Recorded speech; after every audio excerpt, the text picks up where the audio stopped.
इस कार्यक्रम के पुण्यार्चक हैं गुणायतन परिवार। गुणायतन परिवार द्वारा भोपाल में बड़ी सार्थक पहल की गई है, जिसमें बच्चों को संस्कार युक्त और गुणवत्तापूर्ण शिक्षा देने का मौका मिल रहा है। ये बच्चों की व्यवस्था की गई है, जिसमें 6वीं 7वीं के बच्चे इस साल लिए जाएंगे और 11वीं 12वीं और सीए फाउंडेशन के बच्चों को यहाँ रखा जाएगा। ये मेधावी छात्रों को प्रावीण्य के आधार पर उसे प्रविष्टि मिलेगी। पूरे देश भर से प्रविष्टियाँ आएगी। प्रत्येक कक्षा में मात्र 30-30 बच्चों का ही चयन होगा और चयनित बच्चे वे होंगे जो अपनी प्रतिभा के बल पर चुने जाएंगे और उनको एक प्रकार की स्कॉलरशिप दी जाएगी। ये छात्रवृत्ति के तहत पढ़ेंगे।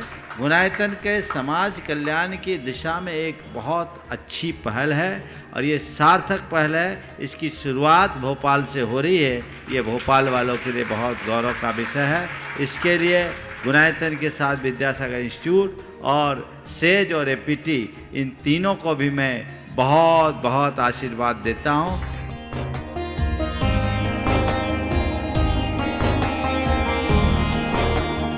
एक आदर्श और व्यवस्थित दिनचर्या का लक्ष्य प्राप्ति में बहुत बड़ा योगदान होता है।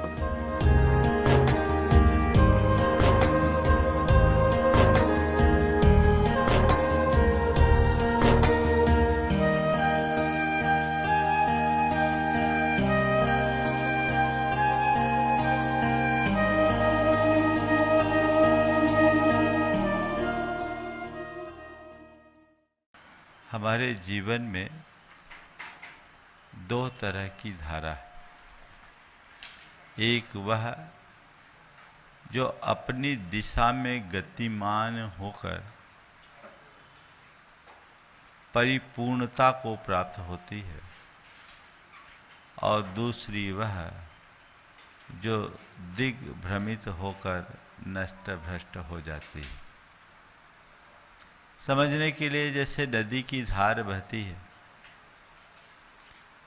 अपने लक्ष्य से अनुबंधित होकर सतत प्रवाहित होती है, तो वह धारा विशाल सागर में परिवर्तित हो जाती है। वही नदी की धार यदि कहीं एक जगह रुक जाती है, उसका प्रवाह बंद हो जाता है और वह नदी न होकर एक पोखर के रूप में परिवर्तित हो जाती है।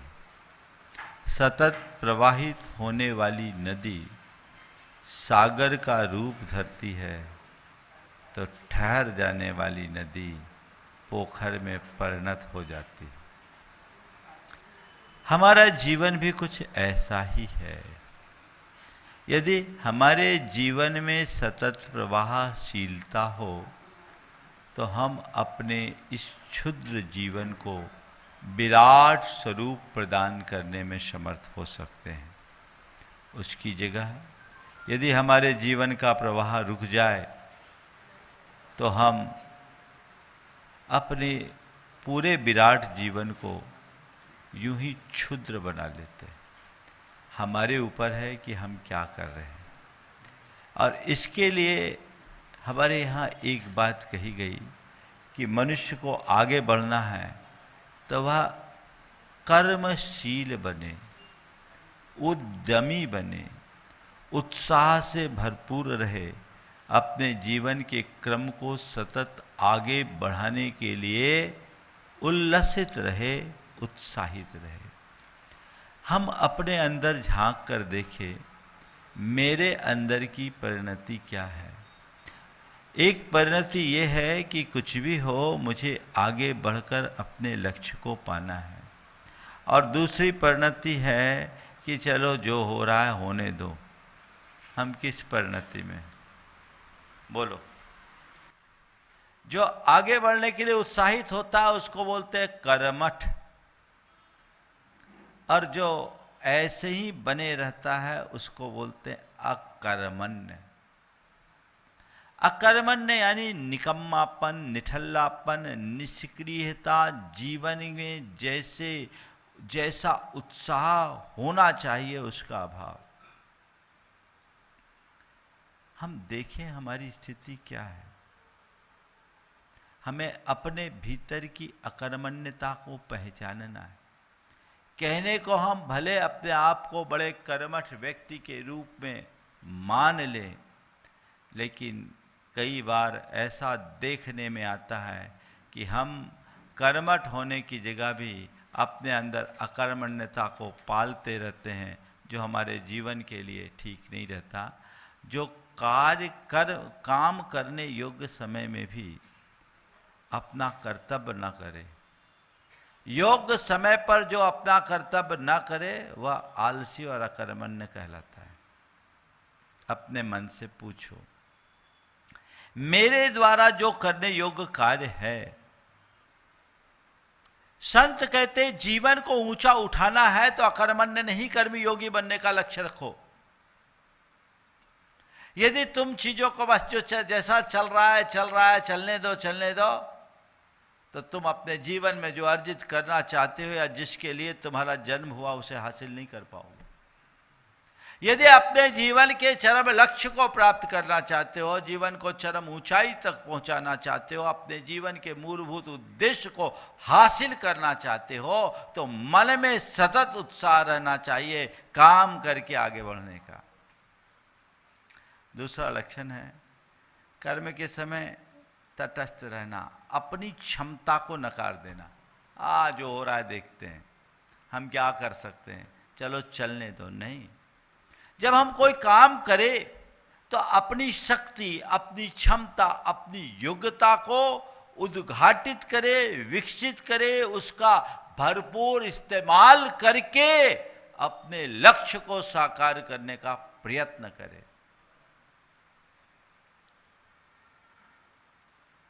क्षमता न होना कोई बड़ी बात नहीं है, और क्षमता के अनुरूप काम न करना बहुत बुरी बात है।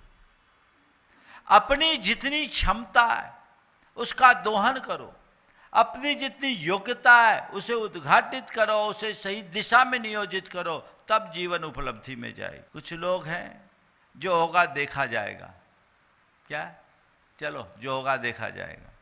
ये भी अकर्मण्यता को बढ़ाने वाली बात है। जो होगा देखा जाएगा ये दिमाग से हटाओ। जो मैं चाहता हूं वो मुझे करना है, ये अपने दिमाग में बिठाओ। क्या होगा इसमें चित्त को उलझाने की बजाय क्या करना है इसे मन में बिठाओ, आगे बढ़ोगे। जीवन में जितने भी लोग हैं वो यही करते हैं, आगे बढ़ने की कोशिश करनी चाहिए। हमें अपने पुरुषार्थ पर विश्वास रखना चाहिए और ये दिमाग में बिठाना चाहिए कि मैं स्वयं अपना करता हूँ, मैं स्वयं खुद का भाग्य विधाता हूँ, है ना। बहुत सारे बच्चे ढंग से पढ़ाई नहीं करते, परीक्षा हो गया, चलो दे आओ पेपर, जो होगा देखा जाएगा। अरे ऐसे करोगे तो कदाचित खींचतान के पास भले हो जाओ, लेकिन जीवन में आगे नहीं बढ़ पाओगे। ढंग से पढ़ें, मुझे पढ़ करके न केवल परीक्षा में परिणाम प्राप्त करना है, अपितु जीवन में कुछ अच्छा अर्जित भी करना है, कुछ अच्छी सीख भी पाना है। ये ध्येय और दृष्टिकोण जिस मनुष्य के मन में बैठ जाता है वो कभी भी घबराता नहीं। हमेशा ध्यान रखना, अपने योग्य पुरुषार्थ करना चाहिए। जो होगा देखा जाएगा, ये उदारता नहीं, ये अकर्मण्यता है। हम जो करेंगे वही होगा, ये धारणा अपने मन में बनाओ, तब अपने जीवन को आगे बढ़ाया जा सकता है। अब इसका कारण क्या है? कुछ जो लोग काम करते हैं उनकी टेंडेंसी ऐसी होती है। क्यों व्यक्ति अकर्मण्य होता है? आज लोगों में अकर्मण्यता बढ़ाने के लिए एक ऐसा दर्शन बहुत ज़्यादा प्रचारित होता जा रहा है, वह सब कुछ पहले से तय है, मैं क्या कर सकता हूँ, जिसको आप लोग बोलते हैं नियतवाद का दर्शन। जो जो होना है सब पहले से तय है। इस दर्शन ने, इस दृष्टिकोण ने हमारी पूरी युवा पीढ़ी को निठल्ला बना दिया, अकर्मण्य बना दिया। उसके अंदर जो स्वयं को आगे बढ़ाने की क्षमता थी उसे मंद कर दिया। उसकी कर्मठता, क्रियाशीलता, उत्साह और उमंग को छीन कर दिया। हमें इससे बाहर निकलना होगा, हमें इससे बाहर निकलना होगा। एक बार एक युवक मेरे पास आया, बोला महाराज जी, हमने सुना है कि जो कुछ होना है सब भगवान के ज्ञान में पहले से झलक गया, भगवान तो सर्वज्ञ। हमने कहा भगवान तो सर्वज्ञ, तो महाराज जी हमारा जो कुछ होना है, हो रहा, हुआ है और हो रहा है सब तो भगवान के ज्ञान में, भगवान तो त्रिकालज्ञ है। हमने कहा त्रिकालज्ञ है। तो महाराज जी जब सब कुछ होना है, हो रहा है, सब भगवान के ज्ञान में आ ही गया है, तो हम प्रयास क्यों करें? हम प्रयास क्या करें? सब कुछ होना है, जो होना है सो होना है। मारीच को 363 मत फैलाना था, ये भी तय था, और उन्हें महावीर बनना था, ये भी तय था। दीपायन को द्वारिका जलाना था, ये तय था। सो चला, जो होना है सो है। मैंने कहा भैया तुम्हारी बात अपनी जगह सही हो सकती है, पर मुझे तुम्हारी बात से ज्यादा भगवान की बात अच्छी लगती है। भगवान ने हमारे लिए क्या कहा इसको तो देख। भगवान ने कहीं ये कहा क्या कि तू कुछ कार्य का उद्यम मत कर, जो होना है सब मेरे ज्ञान में है? भगवान ने ऐसा कहा क्या? किसी तत्वोपदेश में ऐसी कोई बात आई कि जो होना है सब मेरे ज्ञान में है, तू तटस्थ होकर बैठ जा, कुछ मत कर? भगवान ने ये कहा कि यदि तुझे अपना कल्याण करना है तो परिवज्जदु सामन्नम यदि इच्छति दुख परिमोक्षम। अगर तू दुखों से मुक्त होना चाहता है तो सामान्य को अंगीकार कर, रत्नत्रय को धारण कर, मोक्ष मार्ग में प्रवृत्त हो, पुरुषार्थी बन, उद्यम कर, आगे बढ़। ये किसका उपदेश है? भगवान का उपदेश। तो भगवान के ज्ञान में क्या है इससे हमें कोई प्रयोजन नहीं, भगवान के उपदेश में क्या है हमारा प्रयोजन तो केवल उससे है, और हमें उसे ही अपना करके चलना चाहिए। भगवान ने कहा कि तुझे आगे बढ़ना है तो अशुभ से हट करके शुभ का आलम्बन ले, पर से हट करके निज में रमने का अभ्यास कर, राग भाव को त्याग कर बीत राग भाव में आगे बढ़, आलस को समाप्त करके उत्साह और पुरुषार्थ को जगा। ये है ना। तो ये जो है, जो होना है सब फिक्स है। ये चीजें दिग्भ्रमित करने वाली। एक युवक कि जो कुछ होना है सब तय, सब भगवान के ज्ञान में। पिता नहीं थे, माँ शिक्षिका थी। बेटे को माँ की यह प्रवृत्ति पसंद नहीं थी। महीना आया, तनख्वाह आई। तनख्वाह मिलने के बाद माँ ने बेटे को महीने भर का राशन पानी लाने के लिए पैसे दिए। वो लड़का सीधे मेरे पास आ गया 250 किलोमीटर दूर, माँ को बिना सूचना दिए। मुझे भी नहीं मालूम, 5 दिन से था। ये पुरानी बात है, उस समय मोबाइल नहीं था, 1994 की बात, 90 की बात। वो मेरे पास आ गया, आता जाता था, हमेशा आता जाता था। तो हमने कहा रूटीन में आया गया होगा, कोई बात नहीं। 5 दिन तक उसने घर में कोई सूचना नहीं दी, और घर पूरे लोग बिल्कुल घबरा उठे कि बेटा कहाँ गया, कहाँ गया, कहाँ गया। मालूम पड़ा कि यहाँ है। माँ घबराए हुए आई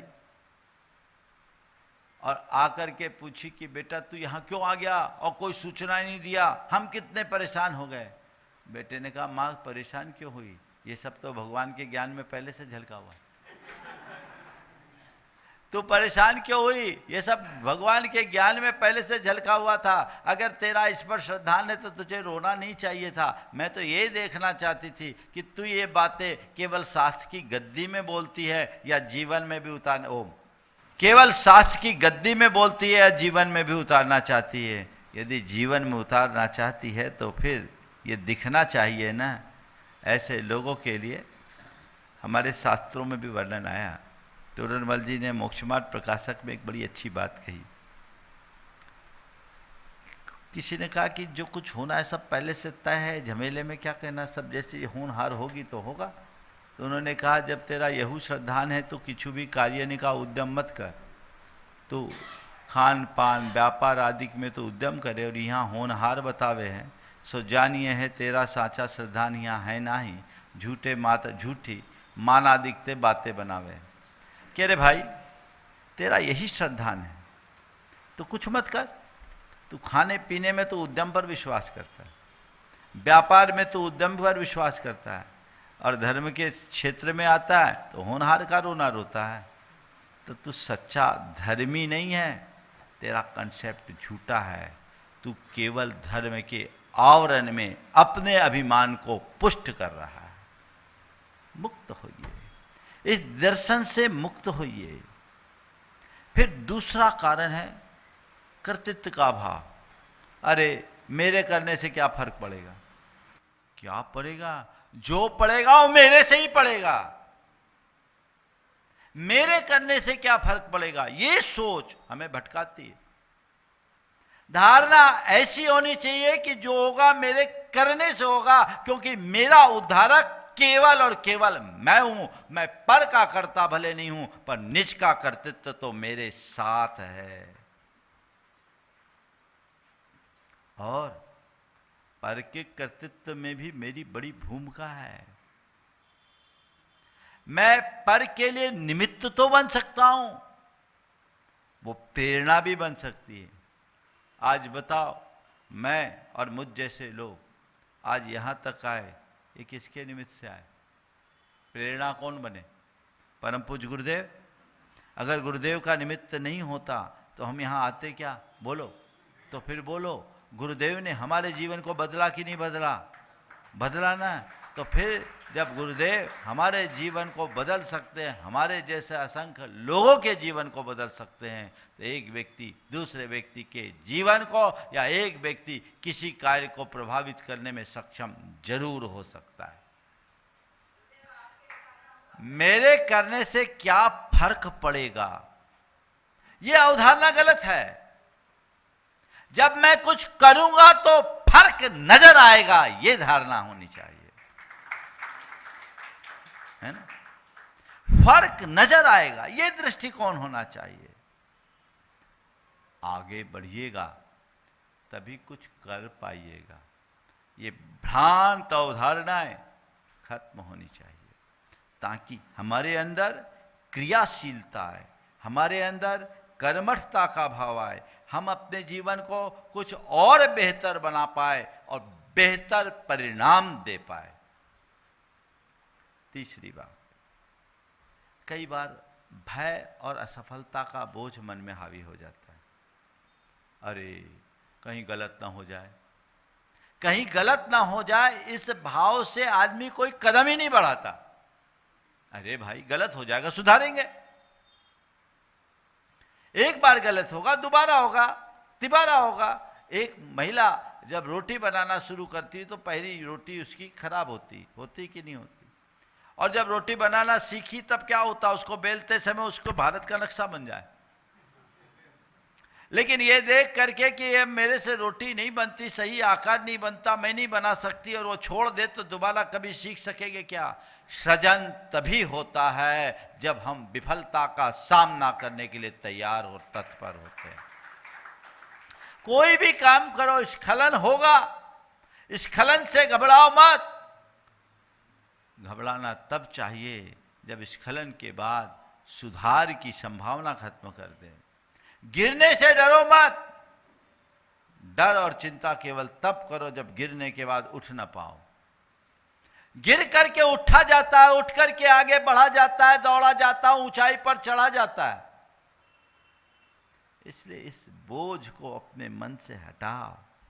कई लोग हैं जो इन कारणों से अपने जीवन में कोई ठोस निर्णय और नतीजा नहीं ले पाते।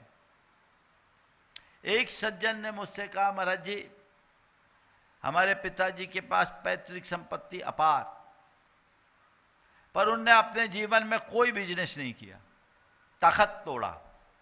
क्या बोलते हैं? तखत तोड़ा, ये शब्द है। मैंने सब बैठ बैठ के खाए, उनसे कुछ बोलो, कुछ करो, बोला बेटा बिजनेस में अगर सफल नहीं हुए तो, पैसा फंस गया तो अपन को कुछ नहीं करना। बेटा बोलता है कि महाराज जी मैं इतना पढ़ा लिखा, इंजीनियरिंग किया हुआ बच्चा, महाराज मैं इतना पढ़ा लिखा, अब पिताजी के आगे कुछ चलती नहीं, उनका मान और मर्यादा और उनका स्वभाव भी ऐसा है कि उनके आगे कोई कुछ कर नहीं सकता, लेकिन लगता है इतना पढ़ लिख जाने के बाद केवल अपनी प्रॉपर्टीज को संभाल रहे हैं, मुझ में जो क्षमता है हम उसे साबित नहीं कर पा रहे। बस उनको डर, बेटा नुकसान हो सकता है, पैसा फंस सकता है, कौन करे, उलझो मत, जो है सो ठीक है। अब बताओ ऐसा करने वाला व्यक्ति आगे बढ़ेगा या वहीं रुका रहेगा? कई लोग हैं ऐसे, वो निर्णय नहीं ले पाते, आगे नहीं बढ़ पाते, उनका दर्शन ही ऐसा है। बस भय, असफलता का बोझ मन में जब हावी होता है, कहीं गलत ना हो जाए, कहीं गलत ना हो जाए, कहीं गलत ना हो जाए, ये स्थितियां बनती है। और फिर कई बार स्वार्थ और सुखप्रियता भी व्यक्ति को अकर्मण्य बना देती है। मैं क्यों मेहनत करूं जब मेरा मेहनत के ही सब कुछ मिल रहा है? मेहनत क्यों करूं? एक आदमी, उसकी रेंटल अर्निंग बहुत है, वो कुछ करता ही नहीं, बोले करना क्या है, करना क्या है? अरे ठीक है भैया, व्यापार में नहीं करो, दूसरे क्षेत्र में तो करो, तो वो भी नहीं। सुख भोगी जब व्यक्ति बन जाता है, सुखप्रिय व्यक्ति जब बन जाता है और उसके हृदय में जब स्वार्थ हावी हो जाता है, तब फिर वह कुछ काम करने के लिए कतई उत्साहित नहीं हो पाता, और ये हमारे जीवन के लिए बहुत खतरनाक बन जाता है। हमें इनसे बचकर बाहर आना चाहिए, क्योंकि इन सब प्रवृत्तियों का परिणाम बड़ा विघातक होता है। हम जब अकर्मण्य बनते हैं, या जो व्यक्ति अकर्मण्य होता है, उसका आत्मविश्वास कमजोर होता है, उसके अंदर का विश्वास मर चुका होता है, वो आगे नहीं बढ़ पाएगा। मुझसे कुछ नहीं होगा, मैं कुछ कर सकता नहीं, मैं कुछ नहीं कर सकता, मैं कुछ के लायक नहीं हूं।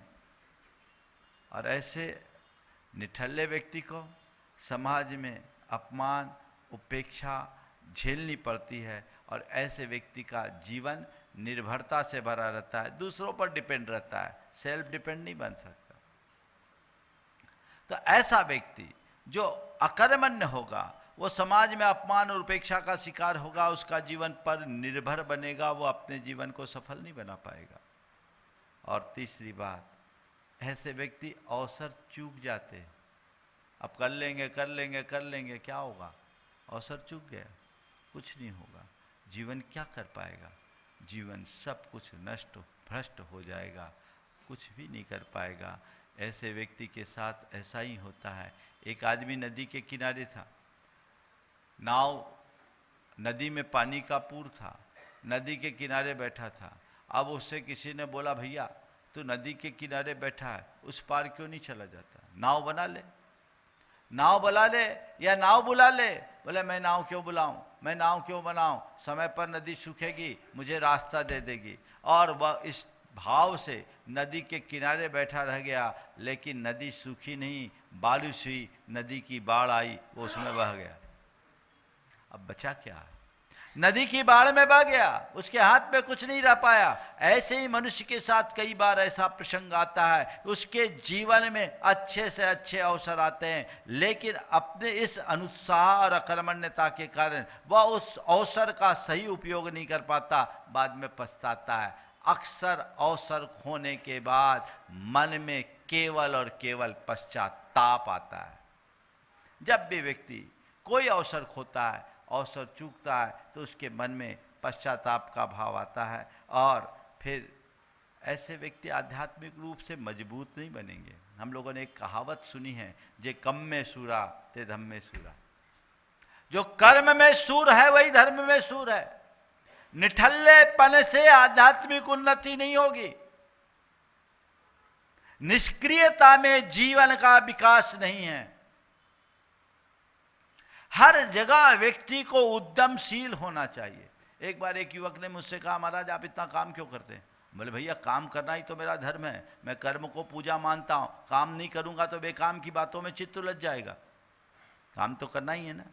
ठीक है, तुम लोग व्यापार करोगे, व्यवसाय करोगे, वो तुम्हारा लक्ष्य है, क्योंकि तुम्हारा लक्ष्य पैसा कमाना है, और हमारा लक्ष्य अपनी चेतना को परिष्कृत करना है, अपने जीवन को बदलना है, अपनी चेतना को ऊपर उठाना है। तो वह भी तभी संभव होगा जब मैं उसके लिए क्रियाशील रहूँगा। यदि मैं अपने उद्देश्य के प्रति समर्पित होकर उसके प्रति क्रियाशील ना हूँ तो कुछ कर पाऊँगा क्या? नहीं कर पाऊँगा। तो बंधुओं, हमें इस बात को ध्यान में रखना चाहिए, जिसने कर्म का मार्ग त्याग दिया उसके विकास वहीं रुक जाता है। इसलिए पुरुषार्थी बनो, उद्यमशील बने, और जीवन को आगे बढ़ाने का हम सब सतत प्रयत्न करें। ऐसा प्रयत्न करेंगे तो जीवन आगे बढ़ेगा। जितने लोग उच्च स्थान को प्राप्त किए, चाहे आध्यात्मिक हो या लौकिक जगत में, आप देखो वो कितने कर्मठ रहे, क्रियाशील रहे। मोक्ष मार्ग में तो श्रमण बनना पड़ता है। श्रमण बनने का मतलब ये है जो श्रम करे सो श्रमण, जो पुरुषार्थी बने, जो उद्यमी बने, वो श्रमण है। और बिना उद्यम के हम अपना उत्थान नहीं कर सकते, ये सत्य है। अनेक महापुरुषों ने, चाहे वह तीर्थंकर परमात्मा हो या अन्य, उनने अपने जीवन को जो ऊंचाई तक पहुंचाया इसी कर्मठता के बल पर। मनुष्य अपने पुरुषार्थ के बल पर साधारण जीवन को भी असाधारण प्रतिष्ठा प्रदान कर सकता है। और लौकिक क्षेत्र में भी ऐसे अनेक उदाहरण मिले जिनने किसी काम को छोटा नहीं समझा, अपने उद्देश्य को अपने सामने रखा और उद्देश्य के प्रति समर्पित होकर जीवन को ऊंचाई तक पहुंचाया। एपीजे अब्दुल कलाम, हम लोगों ने उनके बारे में सुना, जिनने अपने एक मछुआरे के बेटे के रूप में जन्म लेने वाला एक साधारण सा इंसान देश का सर्वोच्च नागरिक बन गया, देश का प्रथम नागरिक बन गया, मिसाइल मैन के नाम पे अपनी पहचान बना लिया। और उसने कहा, सपने वे नहीं जिससे जो नींद में आए, सपना वह है जिससे नींद उड़ जाए। वो सपने मत देखो जो नींद में आए, सपना ऐसा देखो कि नींद उड़ जाए। ये बहुत बड़ा बोध वाक्य है। ये मनुष्य की कर्मठता और क्रियाशीलता का परिचायक है। उन्होंने अपने जीवन के प्रारंभिक दिनों में अखबार बेचा। जितने भी लोग हैं उनके जीवन में झांक कर देखोगे तो उनका प्रारंभिक जीवन संघर्षों से भरा मिलेगा। और गुरुदेव हमेशा कहते हैं कि बिना संघर्ष के उत्कर्ष नहीं हो सकता, संघर्ष में ही उत्कर्ष है। इसलिए संघर्ष करो, और संघर्ष करने की भावना और प्रेरणा केवल तब और तब जगेगी जब आप अपने उद्देश्य को सामने रख करके चलोगे, अपने लक्ष्य को सामने रख करके चलोगे तो आगे बढ़ोगे। नहीं तो फिर तो चल रहा है सो चल रहा है, चल रहा है सो चल रहा है, बस चलता ही रहता है। एक आदमी बड़ा आलसी था। अब आलसी आदमी तो बस जो हो रहा है सो हो रहा है। एक दिन कहीं उसको जाना था, वो आधा घंटा पहले पहुंच गया। लोगों को बड़ा आश्चर्य हुआ, ये आलसी आदमी समय पर तो कभी पहुंचता ही नहीं, पहुंच गया तो पहुंच गया, आखिरी तक पहुंचता। सबको यही लग रहा था कि आखिरी तक पहुंचेगा। आधा घंटा बिफोर पहुंचा। लोगों ने पूछा, भैया तू आज इतनी जल्दी कैसे आ गया? बोले क्या बताऊं, गाड़ी चला रहा था, ब्रेक पे पैर लगाना था, एक्सीलेटर पर दब गया। मैंने सोचा कौन पैर हटाए, तो एक्सीलेटर पर पैर दबा, गाड़ी भाग गई, आगे आ गए। कई बार ऐसे लोगों के जीवन में ऐसा ही होता है, जहाँ ब्रेक लगाना हो वहाँ एक्सीलेटर दबा देते हैं, और जहाँ एक्सीलेटर दबाना हो वहाँ ब्रेक लगा देते हैं। जीवन वहीं तहस नहस हो जाता है। जीवन को सही समझ के साथ आगे बढ़ाने का प्रयास करना चाहिए। अगर हम सही समझ के साथ अपने जीवन के क्रम को आगे बढ़ाएंगे तो ये सुनिश्चित मान करके चलना, हम अपने जीवन को बहुत ऊंचा उठा सकते हैं, अपने जीवन को आगे बढ़ा सकते हैं। एक अभ्यास करना होगा अपने लिए, अपने अंदर उतर करके देखें कि मैं अपने कर्तव्यों के प्रति कितना समर्पित हूँ, मैं अपने कार्यों के प्रति कितना उत्साह रखता हूँ। चाहे वो घर का कार्य हो, चाहे वह समाज का कार्य हो, चाहे वो व्यापार का कार्य हो, चाहे वह धर्म का कार्य हो। एक अभ्यास करो तो जीवन में बड़ा बदलाव आ सकता है। मेरे संपर्क में एक बहन जी धार्मिक थी, लेकिन वो कहती थी महाराज जी आजकल मेरा किसी काम में मन नहीं लगता, कुछ करने की इच्छा नहीं होती, लगता है बस कुछ मत करो कुछ मत करो कुछ मत करो। मेरे ख्याल से वो एक प्रकार का डिप्रेशन था। मैंने उनसे कहा कि देखो ऐसे करने से तुम आगे नहीं बढ़ पाओगी, तुम ना अपने परिवार को अच्छे से संभाल पाओगे और न ही मोक्ष मार्ग में आगे बढ़ पाओगे। हमें इन दोनों में अपने आप को संभालने के लिए अंदर का उत्साह रखना जरूरी है। मैंने उसे भावना योग करने की प्रेरणा दी और भावना योग करने के बाद मैंने उसे एक अलग से कमांड दिया कि हमेशा बोलो मुझे उद्यमी बनना है, मुझे क्रियाशील रहना है, मुझे उद्यमी बनना है, मुझे क्रियाशील रहना है, अपना काम अपने तरीके से करना है। ये 3 कमांड मैंने दिया। उद्यमी बनना है, क्रियाशील रहना है, अपना काम अपने तरीके से करना है। आप सब सुनकर आश्चर्य करोगे। वो संपूर्ण भावना योग को करे, प्रवचन भी सुने और ये काम करे। आए तो अब की बार जब वो आई तो चेहरा ही एकदम खिला हुआ और उसका कहना था महाराज जो हमारा उत्साह समाप्त सा हो गया था फिर से जग गया और तब से मैं अपने आप को बहुत फ्रेश महसूस करती हूँ, अंदर से आनंद आता है। पहले काम मुझे बोझ लगता था, अब लगता है कोई बड़ा से बड़ा काम मैं बहुत आसानी से कर सकती हूँ। अकर्मण्य व्यक्ति को छोटा सा काम भी बोझ लगेगा और कर्मठ व्यक्ति बड़े से बड़े काम को भी कुशलतापूर्वक कर लेगा। हम कैसे करते हैं, किस दृष्टि से देखते हैं, सब कुछ हमारी दृष्टि पर निर्भर करता है। आप एक ही काम कर रहे हैं, कई बार ऐसा होता है कि एक काम जो आप कर रहे हैं वो आपकी मजबूरी बन जाती है और कई बार उस काम को आप एंजॉय करते हैं। कर्मठ व्यक्ति हर काम को एंजॉय करता है, अकर्मण्य व्यक्ति या तो काम करता नहीं और करता भी है तो वह उसको एक मजबूरी की तरह देखता है। आप लोगों को वो कहानी याद होगी कि एक जगह मंदिर बन रहा था, पत्थर का मंदिर बन रहा था। एक संत उधर से गुजरे, देखा एक मजदूर काम कर रहा था, वो उसके पास गए, पूछा भैया क्या कर रहे हो। उसने बड़ी बेरुखी से संत को देखा और घूरते हुए कहा दिखता नहीं अंधे हो क्या, पत्थर तोड़ रहा हूं। दिखता नहीं अंधे हो क्या, पत्थर तोड़ रहा हूं। संत मुस्कुराकर आगे बढ़े, थोड़ा आगे गए, एक दूसरा मजदूर वही काम कर रहा था, उससे पूछा भैया तुम क्या कर रहे हो। उसने बेबसी से कहा पेट पाल रहा हूँ। उसकी मुद्रा में व्यवस्था थी, अब परिवार चलाना है, पेट पालना है, मेहनत मजदूरी तो करनी पड़ेगी, यह उसका भाव था। संत आगे बढ़े, तीसरा व्यक्ति वही काम कर रहा था लेकिन अपना काम करते करते वह प्रभु के गीत गुनगुना रहा था, उसके चेहरे पर आनंद के भाव उमड़ रहे थे। संत वहाँ पहुँचे, उससे पूछा भैया क्या कर रहे हो। उसने प्रसन्नतापूर्वक संत का अभिवादन करते हुए जवाब दिया गुरुदेव मंदिर बना रहा हूँ, भगवान का मंदिर बना रहा हूँ। पहले के जवाब में बेरुखी थी, दूसरी में बेबसी और तीसरे में आलाद। अकर्मण्य व्यक्ति बेरुखी से जिएगा, बेबसी में जिएगा, लेकिन कर्मण्य व्यक्ति कर्मठ व्यक्ति हर पल आलाद और आनंद से जीता है।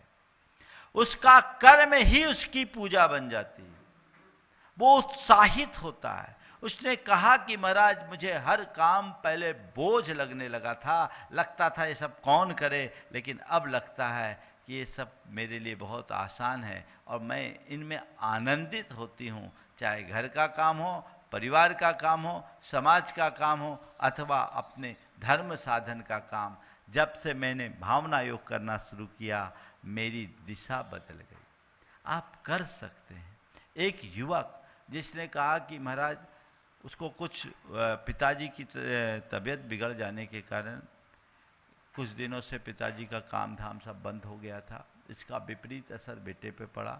वो थोड़े से अवसाद से ग्रसित हुआ, अवसाद में व्यक्ति अकर्मण्य हो जाता है और मेरे पास आया, बोला महाराज जी मन में बड़ा उचाट उचाट सा लगता है, किसी काम में मन नहीं लगता। वो इंजीनियरिंग का छात्र था, IIT कर रहा था, पढ़ाई में मन नहीं लगता। वो आपके धनबाद में था, धनबाद से IIT कर रहा था।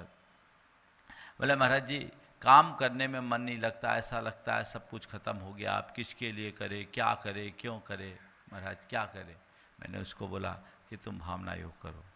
और भावना योग करने के बाद मैंने उसे यही दो अलग से कमांड दिया कि तुम जो कुछ भी कर रहे हो उनके साथ साथ दो कमांड और दो कि मुझे अपने उद्देश्य को पूर्ण करना है, मुझे अपने उद्देश्य को पूर्ण करना है, मुझे उद्देश्य को पूर्ण करना है और अपनी उपलब्धियों से परिवार का गौरव बढ़ाना है। ये दो कमांड अलग से दो। अपने उद्देश्य को पूर्ण करना है और अपने उपलब्धियों से परिवार का गौरव बढ़ाना है। आप सुनकर आश्चर्य करोगे, उसने इसको फॉलो किया और उसने देखा, दोबारा आया, अच्छे से पास भी हो गया, बहुत अच्छे मार्क्स उसके आए। अब तो उसका प्लेसमेंट भी हो गया एक बहुत बड़ी कंपनी में और बहुत खुशी के साथ जीवन जी रहा है। पहले जो एकदम मुरझाया हुआ मुँह लेकर के आया था, खिला कमल बन करके आ गया और आज अपने जीवन में उतना ही आनंद, उतना ही उत्साह है।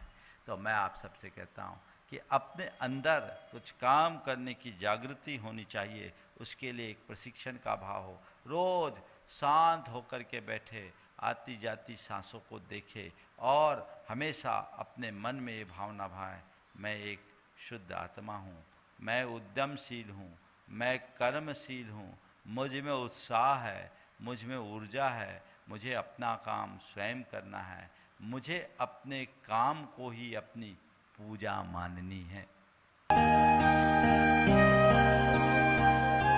गुणायतन परिवार द्वारा भोपाल में बड़ी सार्थक पहल की गई है, जिसमें बच्चों को संस्कार युक्त और गुणवत्तापूर्ण शिक्षा देने का मौका मिल रहा है। ये बच्चों की व्यवस्था की गई है, जिसमें 6वीं 7वीं के बच्चे इस साल लिए जाएंगे और 11वीं 12वीं और सीए फाउंडेशन के बच्चों को यहाँ रखा जाएगा। ये मेधावी छात्रों को प्रावीण्य के आधार पर उसे प्रविष्टि मिलेगी। पूरे देश भर से प्रविष्टियाँ आएगी। प्रत्येक कक्षा में मात्र 30-30 बच्चों का ही चयन होगा और चयनित बच्चे वे होंगे जो अपनी प्रतिभा के बल पर चुने जाएंगे और उनको एक प्रकार की स्कॉलरशिप दी जाएगी। ये छात्रवृत्ति के तहत पढ़ेंगे। गुणायतन के समाज कल्याण की दिशा में एक बहुत अच्छी पहल है और ये सार्थक पहल है। इसकी शुरुआत भोपाल से हो रही है। ये भोपाल वालों के लिए बहुत गौरव का विषय है। इसके लिए गुणायतन के साथ विद्यासागर इंस्टीट्यूट और सेज और एपीटी, इन तीनों को भी मैं बहुत बहुत आशीर्वाद देता हूँ।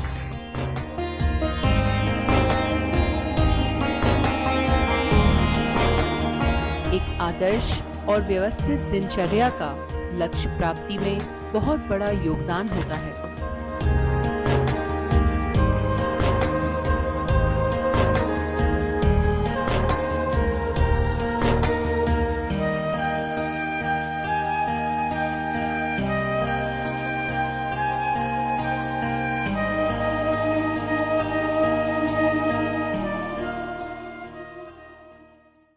इस कार्यक्रम के पुण्यार्जक थे गुणायतन परिवार।